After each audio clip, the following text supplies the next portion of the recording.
also did a lot of creative writing in his high school days, Tierney says, and he used to carry around a copy of a short story he wrote involving a character named Angel.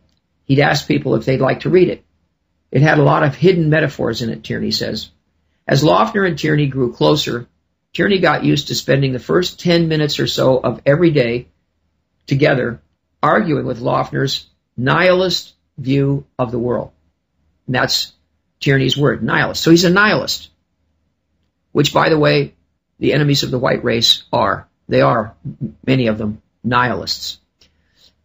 And the philosophy, the belief system that they are using to destroy our racial solidarity, our esprit de corps, our camaraderie as a race, our belief that we have meaning, that there is a purpose to our people, they are spreading, in fact, a nihilist point of view, a what the hell point of view. It's I'll get mine while I can point of view, a nihilist point of view, that there is no ultimate overarching meaning to a people or to our lives as a part of our people.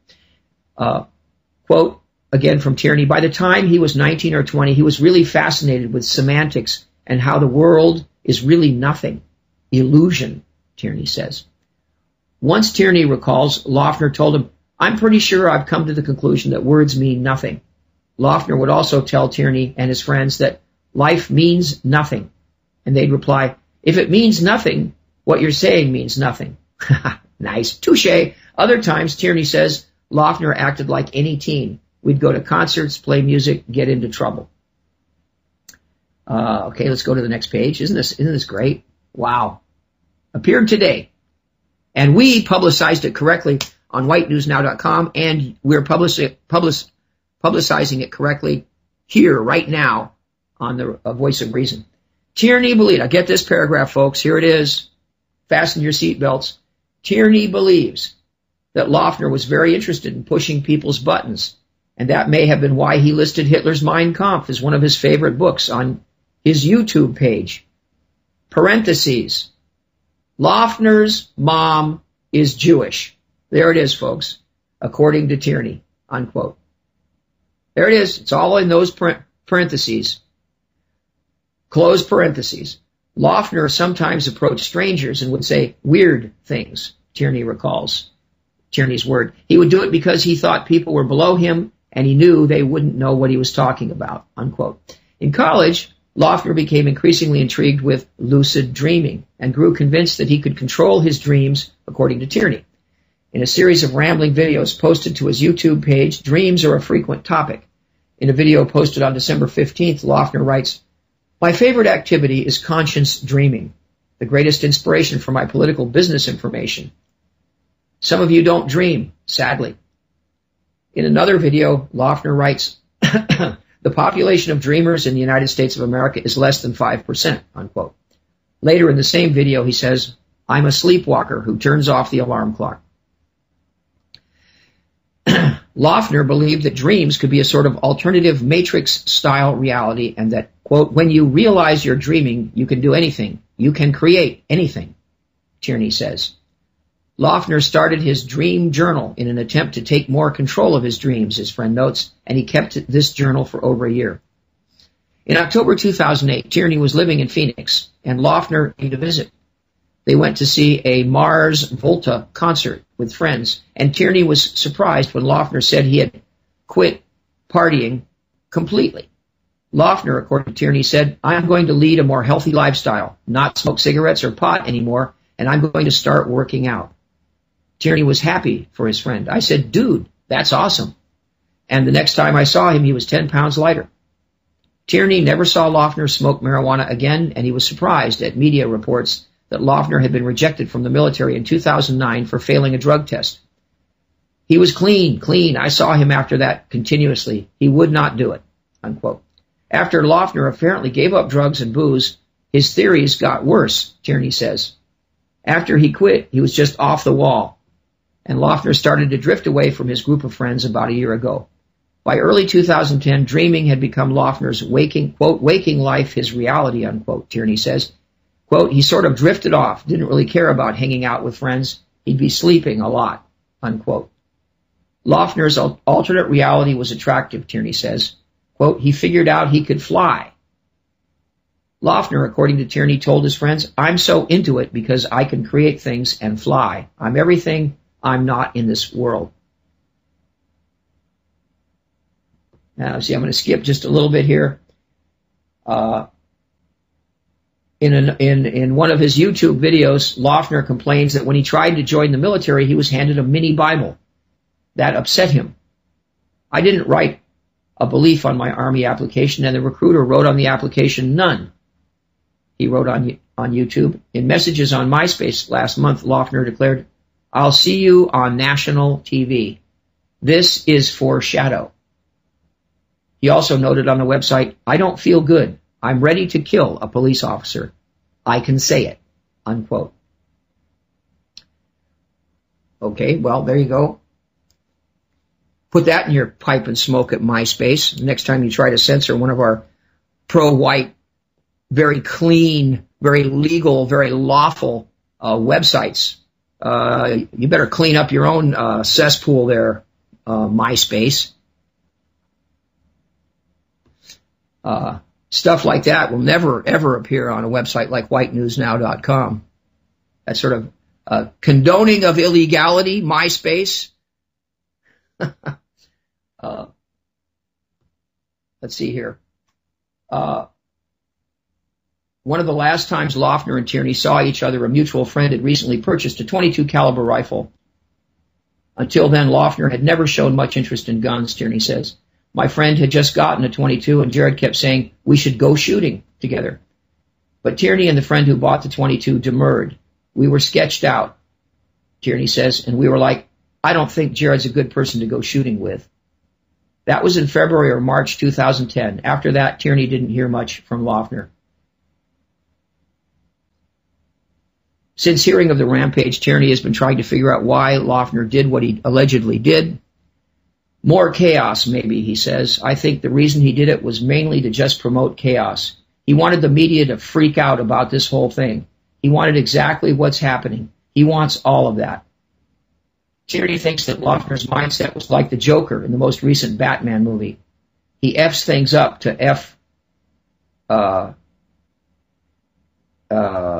crap. I'll euphemize that. To F crap up. There's no rhyme or reason. He wants to watch the world burn. There you go. That's what they want us to do. They want to watch the white race burn. He probably wanted to take everyone out of their monotonous lives. Tierney dwells on the phone call he missed early Saturday morning, but it was late, and the TV show Tierney was watching was creeping him out, so he didn't pick up. I sort of wish I would have, he says. I wonder what would have happened if I answered it. Wow. Wow. Well, there you have it, folks. Let's just summarize. We've run out of show time here. We will in a moment. We only had an hour for this show, but those of you that heard this for the first time here tonight, you're probably stunned. I was when I heard it for the first time earlier today. I immediately wrote an article on whitenewsnow.com, and that article is going viral right now. I'll go take a look at my website here. It's I'm amazed that its pages are loading and that it's actually working with all the people coming in. But let's see here. Reload this page. The bomb is that bit that here's the other part of the story here, not reported in Mother Jones.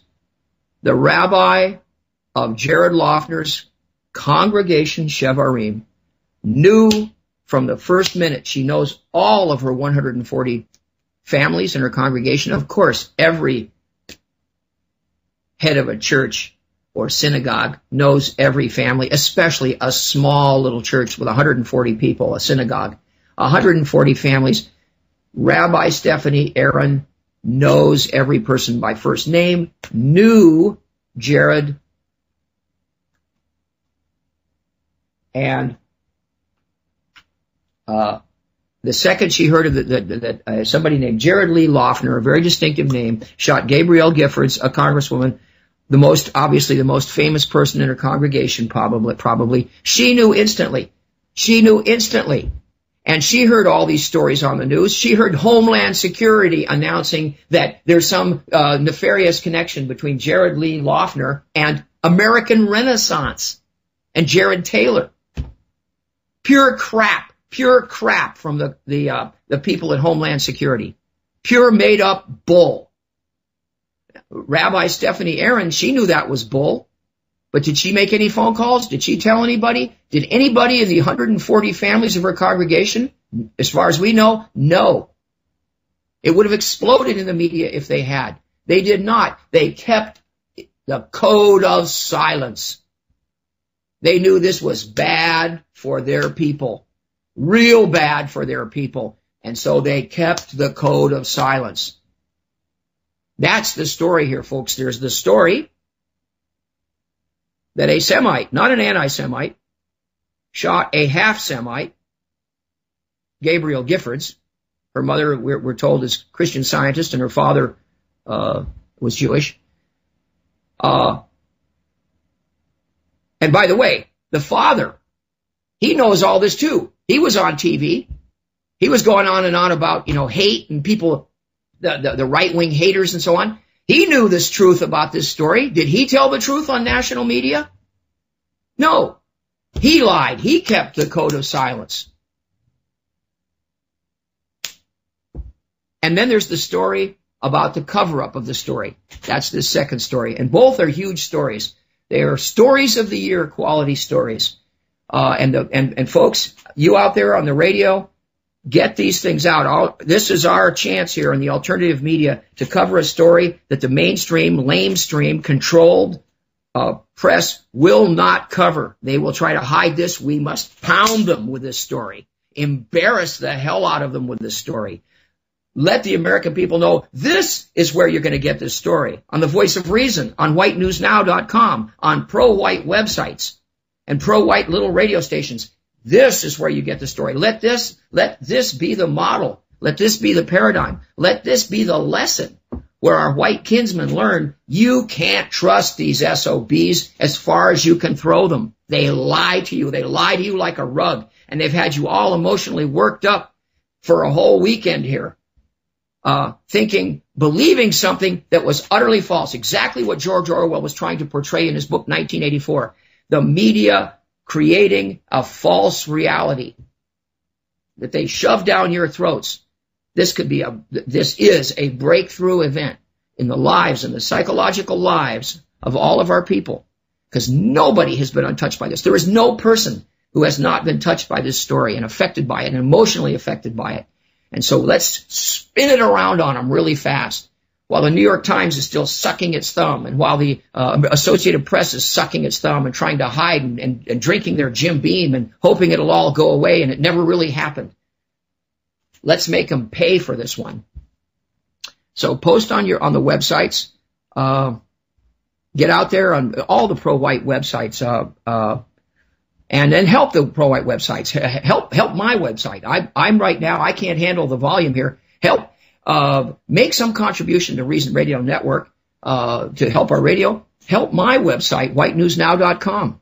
There you can see right on the front page ways that you can help us pay to have some servers that can handle the volume that's happening right now because of this story. Thank you so much.